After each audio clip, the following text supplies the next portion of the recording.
Hello students, online classes में आपका स्वागत है। मैं सत्यनारायण शर्मा, व्याख्याता श्रेणी।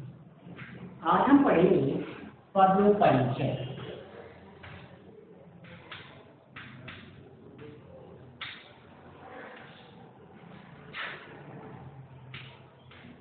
आपके एग्जाम में ये 2 अंक का पूछा जाता है।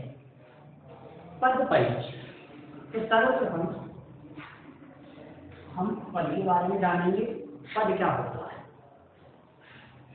आपने पद से पहले नाम सुना होगा शब्द। तीन शब्द होता है। ये होता है वर्णों का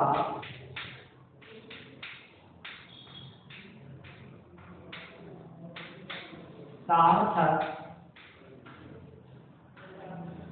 समूह। वर्णों का सार्थक समूह शब्द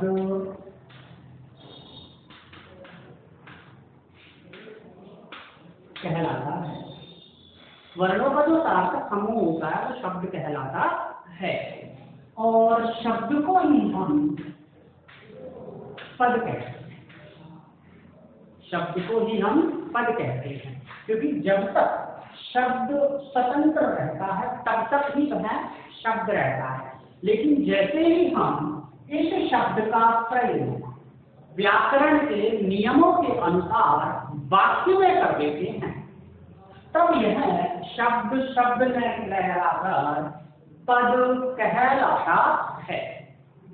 व्याकरण के नियमों के अनुसार शब्द का प्रयोग जब वाक्य में कर दिया जाता है तब हम उसे पद कहते हैं। तो हम पद के बारे में कह सकते हैं, वाक्य में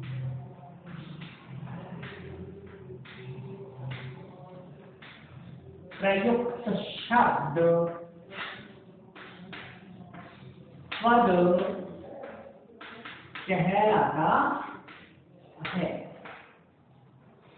वाक्य में प्रयुक्त जो शब्द होता है उसे ही हम पद कहते हैं। ठीक वैसे ही जैसे कोई व्यक्ति है, जैसे मान लीजिए उसका नाम है वीरेंद्र। स्कूल में उसका जो नाम है, विद्यालय में उसका जो नाम है वो है वीरेंद्र कुमार शर्मा। और घर पर उसे शॉर्ट में सभी लोग वीरू कहकर पुकारते हैं। तो जैसे ही वीरू नाम का जो बालक है विद्यालय में पहुंचेगा तो वीरेंद्र कुमार शर्मा के नाम से जाना जाएगा, और जैसे ही वो बालक अपने घर पहुंच जाएगा वीरू के नाम से जाना जाएगा। अब वीरेंद्र और वीरू में जो अंतर है वही यहाँ शब्द और पद में अंतर होता है। शब्द को ही पद कहते हैं, लेकिन कब? जब उसका प्रयोग हम वाक्य में कर देते हैं। वीरेंद्र ही वीरू कहलाता है, लेकिन कब? जब वो घर होता है तो घर वाले तब उसके आप वीरू कहते हैं। लेकिन जैसे ही वो घर के विद्यालय पहुंचता है, विद्यालय में जाते ही उसके मित्र वगैरह उसे वीरेंद्र कुमार शर्मा के नाम से जानते हैं। तो जो अंतर वीरेंद्र और वीरू में आ रहा वही अंतर शब्द और पद में होता है। पद के बाद यहाँ दूसरा एक और शब्द लिखा हुआ है परिचय। तो परिचय शब्द का शाब्दिक अर्थ होता है जानकारी।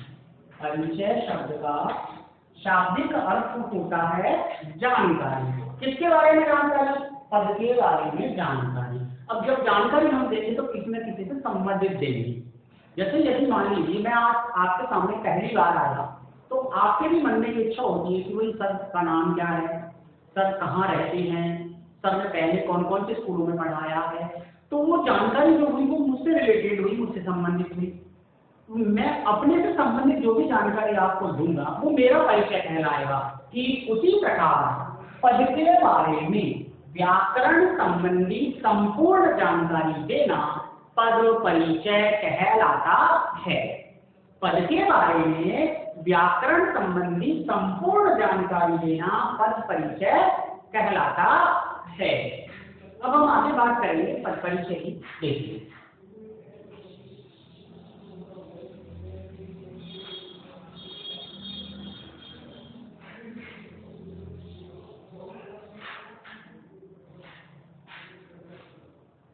जब हम पद परिचय करते हैं तो सबसे मुख्य और अहम बात है पद की पहचान। वाक्य में प्रयुक्त होने वाला जो पद होता है वो दो प्रकार का होता है। तो पद दो प्रकार का होता है, विकारी और अविकारी। दो प्रकार का पद हुआ, एक हुआ विकारी, दूसरा हुआ अविकारी। तो विकारी शब्द का अर्थ होता है परिवर्तन से युक्त, परिवर्तनशील। और अविकारी का अर्थ होता है अपरिवर्तनशील।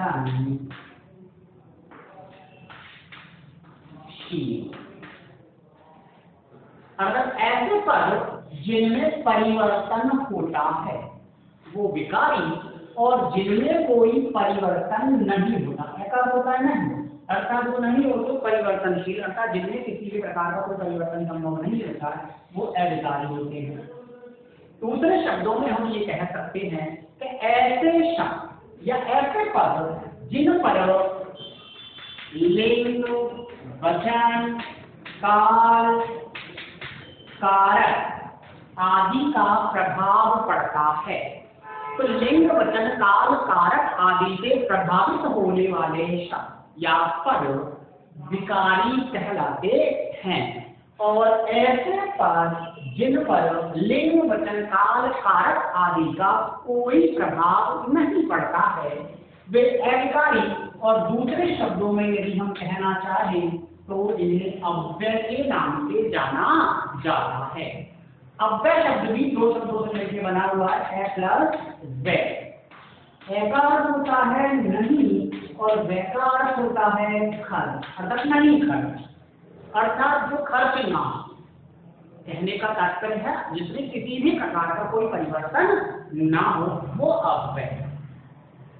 तो विकारी पद जिन पर लिंग, वचन, काल, कारक आदि का प्रभाव पड़ता है वो विकारी पद कहलाते हैं, और जिन पर लिंग, वचन, काल, कारक आदि का प्रभाव नहीं पड़ता है वो अविकारी कहलाते हैं। हमारी हिंदी में प्रयुक्त होने वाले जो पद होते हैं उनमें से प्रमुख चार जो होते हैं वो विकारी होते हैं, और एक पांचवा जो पद है अव्यय, ये अविकारी होता है।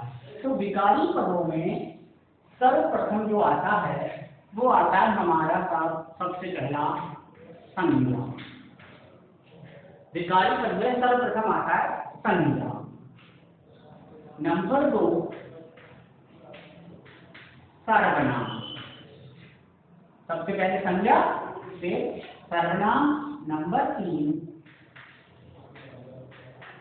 विशेषण। और नंबर 4 होता है वो होता है हमारी क्रिया। तो विकारी जो पद होते हैं वो 4 प्रकार के होते हैं, संज्ञा, सर्वनाम, विशेषण और क्रिया। जबकि अविकारी जो पद होता है तो मात्र एक होता है अव्यय। और अगर हम देखें तो इनके भी हम चाहें तो 4 भेद कर सकते हैं। अविकारी पदों के भी अव्यय के भी 4 भेद होते हैं।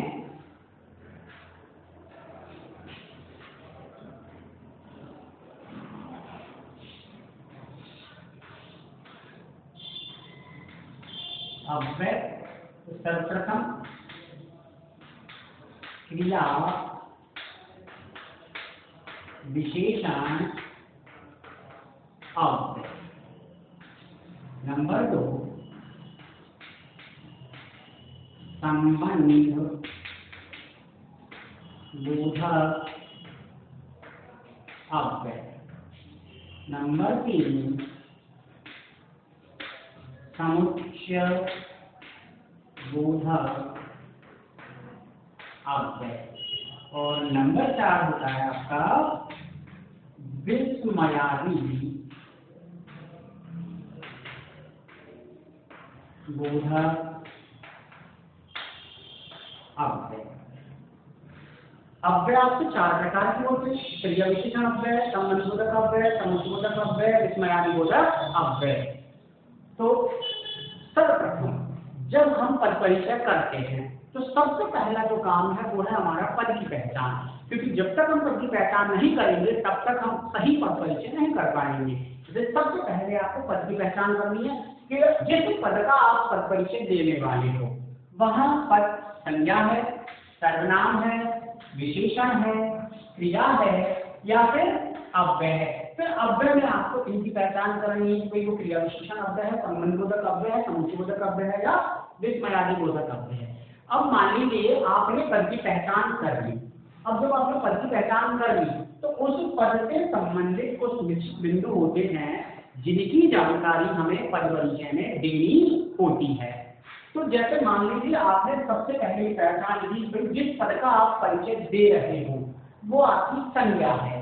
तो जब वो संज्ञा है तो आपको उस संज्ञा से संबंधित पद परिचय करना है। जब हम संज्ञा से संबंधित पद परिचय करते हैं तो हम निम्न 5 बिंदुओं की जानकारी देते हैं। तो सर्वप्रथम हम संज्ञा का प्रकार बताएंगे कि भाई वो जो संज्ञा है वो कौन सा भेद है। संज्ञा के 3 भेद होते हैं, सभी जानते हैं, व्यक्तिवाचक, जातिवाचक और भाववाचक। तो हम सबसे पहले जातिवाचक है तो जातिवाचक लिखना है, व्यक्तिवाचक है तो व्यक्तिवाचक लिखना है और यदि भाववाचक है तो सर्वनाम भाववाचक लिखना है। उसके बाद हम जो जानकारी देंगे वो देंगे आपके लिंग। नंबर 2 पर हम लिंग बताएंगे कि वो जो पद है वो पुल्लिंग है या स्त्रीलिंग है। उसके बाद नंबर 3 पर हम जो जानकारी देते हैं संज्ञा के पद परिचय में वो होता है आपका वचन। वचन का शाब्दिक अर्थ होता है संख्या कि वो जो शब्द है वो एक है या एक से अधिक है। यदि वो एक है तो आप लिखोगे एक वचन, यदि वो एक से अधिक है तो आपको लिखना पड़ेगा बहुवचन। उसके बाद नंबर 4 जो बिंदु है वो है आपका कारण। और कारण हम फिर ये देखेंगे कि उस संज्ञा पद में उस वाक्य में प्रयुक्त क्रिया को संपन्न करने के लिए किसकी भूमिका निभाई, जिसकी भूमिका निभाई हम कारण में बताएंगे। और उसके बाद अंततः 5वीं जो बिंदु है वो बिंदु रहेगा आपका क्रिया के साथ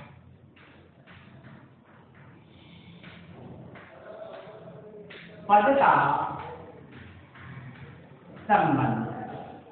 तो फिर हमें अंत में बताना क्रिया के साथ पद का संबंध। तो इस तरह से जब हम संज्ञा का पद परिचय करेंगे तो संज्ञा से संबंधित ये निम्न 5 बिंदु है जिनकी हमें जानकारी देनी है। ऐसी संज्ञा और सर्वनाम ये दोनों आपके सेम चलेंगे। संज्ञा और सर्वनाम, जब आप सर्वनाम से संबंधित पद परिचय दोगे तो सर्वनाम में सबसे पहले प्रकार, फिर उसके बाद उसका लिंग, फिर उसके बाद उसका वचन बताना है, फिर उसके बाद उसका कारक बताना है, उसके बाद फिर क्रिया के साथ आपको संबंध बताना है। तो संज्ञा और सर्वनाम इन दोनों का पद परिचय में जो बिंदु हम देते हैं वो बिल्कुल समान देते हैं, क्योंकि संज्ञा के स्थान पर प्रयुक्त होने वाले शब्दों को ही हम सर्वनाम कहते हैं। जब वो संज्ञा के स्थान पर प्रयुक्त हो रहा है तो उसके परिचय में जो भी जानकारी हमें देनी है वो बिल्कुल सेम देनी है। फिर क्या बदलेगा आपके संज्ञा का प्रकार, क्योंकि संज्ञा 3 प्रकार की होती है और सर्वनाम आपके 6 प्रकार के होते हैं। तो हमें ध्यान रखना है कि भाई जानकारी हमें देनी। उसके बाद अब आता है आपका विशेषण। जब आप विशेषण का परिचय करते हैं तो विशेषण से संबंधित हमें 5 बिंदुओं की ही जानकारी देनी होती है। तो सर्वप्रथम हम विशेषण का जब हम परिचय करेंगे तो वही 5 बिंदु सबसे पहले विशेषण के प्रकार, तो हमें प्रकार की जानकारी देनी है। उसके बाद विशेषण का लिंग बताना है, फिर उसके बाद हमें विशेषण का वचन बताना है, उसके बाद हमें विशेषण की अवस्था बतानी है, जो विशेषण किस अवस्था में प्रयुक्त हुआ, और उसके बाद हमें विशेष्य बताना है कि विशेषण का विशिष्ट कौन है, ये विशेषण किसकी विशेषता को बता रहा है। ठीक, तो सबसे पहले प्रकार, फिर विशेषण की। जब हम विशेषण का पद परिचय करेंगे तो सबसे पहले विशेषण का प्रकार बताएंगे, उसके बाद लिंग और वचन। और विशेषण का जो लिंग और वचन होता है वो हमेशा विशेष्य के अनुसार ही प्रयुक्त होता है। फिर अवस्था जो तुलना के आधार पर होती है, और फिर विशेष बताएंगे। उसके बाद आपका नंबर आता है क्रिया का। तो ये जो क्रिया है, जब आप क्रिया का पद परिचय करोगे तो क्रिया के पद परिचय में भी आपको 5 बिंदुओं की जानकारी देनी होती है। सर्वप्रथम क्रिया के भेद। सबसे पहले आपको क्रिया के प्रकार बताने के लिए क्रिया कौन सी है। उसके बाद आपको फिर क्रिया का लिंग बताना है कि वो जो क्रिया है वो पुल्लिंग में प्रयुक्त हुई है या स्त्रीलिंग हुई है। उसके बाद फिर आपको वचन बताना है कि क्रिया एक वचन में आई या बहुवचन में आई।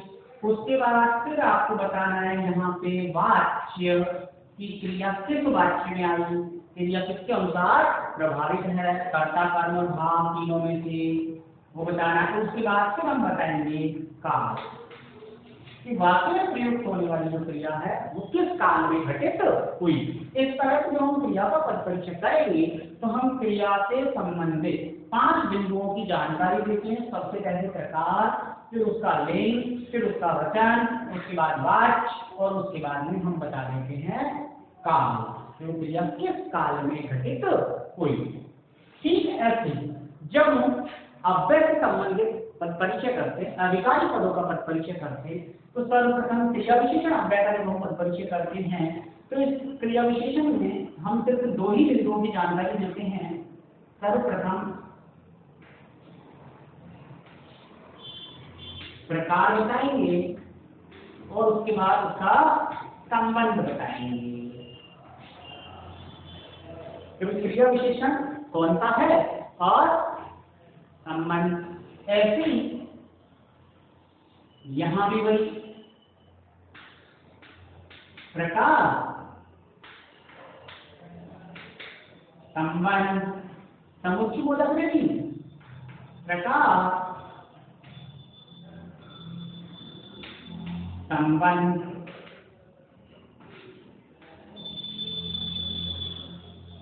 यदि हमें प्रकार ध्यान नहीं रहता है तो यहाँ प्रकार के स्थान पर आप समुच्चय बोधक अव्यय भी लिख सकते हो और फिर उसका जो संबंध है वाक्य में किस शब्द के साथ है वो आप यहाँ दर्शा सकते हो। ऐसे ही विस्मयादि बोधक अव्यय में भी सर्वप्रथम प्रकार और उसके बाद फिर हम यहाँ काम में ले सकते हैं आपके मूल भाव, मूल भाव कि आपको तो हर्ष, शोक, घृणा, आनंद जो भी कुछ प्राप्त हो रहा है उसके तहत उसके अंतर्गत क्या मूल भाव वो आपको यहाँ बताना पड़ता है। तो जब हम अधिकारी पद अर्थात अव्यय का पद परिचय करते हैं तो अव्यय के पद परिचय में सबसे पहले प्रकार, चारों में लिखा हमने, तो सबसे पहले आपको प्रकार बताना है कि ये कौन सा अव्यय है, क्रिया विशेषण अव्यय है, संबंध बोधक अव्यय है, समुच्चय बोधक अव्यय है या विस्मयादि बोधक अव्यय है। तो सबसे पहले आप प्रकार बताएंगे, उसके बाद यदि क्रिया विशेषण अव्यय है तो आपको दूसरे में जानकारी देनी है उसके संबंध की, वो क्या बता रहा है, क्या संबंध है उसका क्रिया के साथ। फिर यदि संबंध बोधक अव्यय है तो किसके साथ संबंध बता रहा है, यदि वो समुच्चय बोधक अव्यय है तो किसको जोड़ रहा है, ये जानकारी आपको संबंध में देनी है। और विस्मयादि बोधक अव्यय में आपको उसका मूल भाव बताना है कि भाई वो जो आश्चर्य, हर्ष, शोक, घृणा, आशीर्वाद जो भी भाव आपके मन में उत्पन्न हुआ उसके अंदर कौन सा भाव नहीं था वो आपको यहाँ मूल भाव में बताना है। तो जब भी हम पद परिचय करेंगे तो सर्वप्रथम आपका जो काम है वो है आपके पद की पहचान कि जो भी पद रेखांकित है वो पद कौन सा है। सबसे पहले भाई संज्ञा है तो संज्ञा के अकॉर्डिंग जब उसका पद परिचय करेंगे तो हम 5 रूप जानकारी देंगे, प्रकार, लिंग, वचन, कारक और क्रिया के साथ सबका संबंध। यदि मान लीजिए वही पद सर्वनाम है तो आपको सर्वनाम से संबंधित पद परिचय करना है और जब हम सर्वनाम से संबंधित पद परिचय करते हैं तो 5 बिंदुओं की जानकारी देते हैं, प्रकार, लिंग, वचन, कारक और क्रिया के साथ सबका संबंध। यदि वही पद आपका विशेषण है, आपको विशेषण पद का पद परिचय करना है तो आपको 5 बिंदुओं की जानकारी देनी है। सबसे पहले विशेषण का प्रकार, उसके बाद फिर लिंग, फिर वचन, अवस्था और विशेष्य। और विशेषण के पद परिचय में हमें ध्यान रखना है कि विशेषण का लिंग और जो वचन होता है वो हमेशा विशेष्य के अनुसार ही प्रयुक्त होता है। जब हम क्रिया का पद परिचय करेंगे तो सर्वप्रथम क्रिया में हम उसके प्रकार बताएंगे, क्रिया का कौन सा प्रकार है, फिर उसके बाद उसका लिंग, वचन, वाच्य और काल, ये 5 बिंदुओं की जानकारी हम क्रिया में देंगे। और उसके बाद फिर क्रिया विशेषण अव्यय में हम जो भेद है सबसे पहले प्रकार और उसके बाद उसका मूल भाव या संबंध जो भी होता है वो हम पद परिचय में देखेंगे। तो आज की इस वीडियो में पद परिचय करने का हमने तौर तरीका और हमने चार से किन बिंदुओं की जानकारी देने का अध्ययन किया। कल नेक्स्ट वीडियो में हम अध्ययन करेंगे संज्ञा से संबंधित पद परिचय का। धन्यवाद।